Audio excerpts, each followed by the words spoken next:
My name's Nikitha, and today I'm joined by my friend Tiffany. Today we're going to be making balloon cars and racing them. You might be wondering, well, how do you make a balloon car? So we've decided to include a time lapse of us making our balloon cars, as well as all the materials that we used in the description below.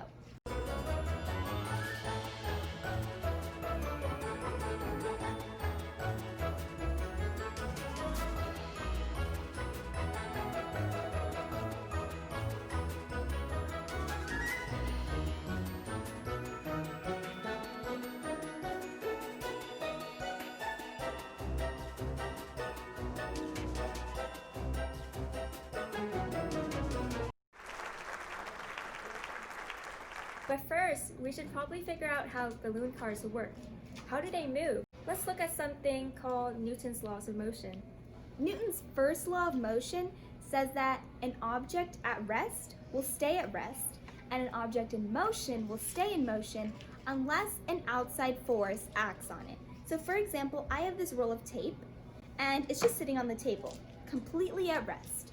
But if my hand, the outside object, comes along and hits it, it acts on it, and the tape is in motion. So it went from rest to motion because of the outside object, my hand. That's Newton's first law of motion. Newton's second law says that force is equal to mass times acceleration.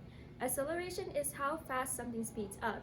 So if you want an object to move faster, you need to push it with more force. And if an object is heavier, you need more force to get it moving. For example, this roll of tape is a lot heavier than this one, so you need more force to push it than you would need to move this one. Newton's third law of motion, and the one that we're going to be seeing in our balloon car demo today, is that every action has an equal and opposite reaction.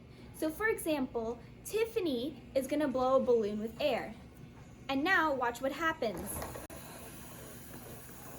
Did you see? She blew air into the balloon, which was the action, and then the reverse reaction was that all the air came rushing back out. That's Newton's third law of motion. But how does the air that we blow into the balloon make the car move? This is an example of energy conversion. So basically, energy is never created nor destroyed.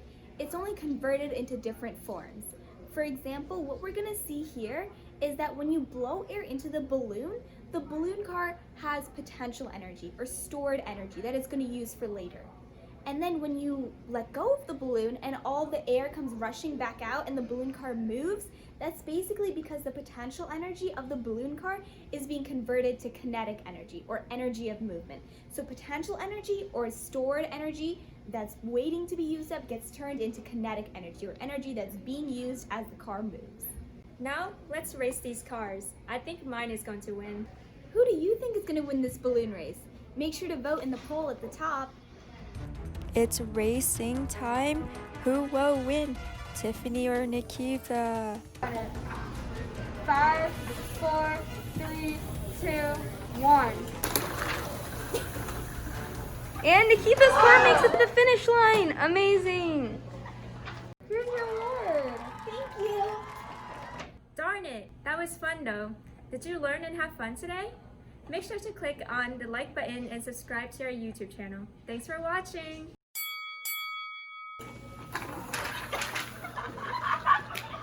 Wow, and it looks like Nikitha's car wins. And Nikitha wins again.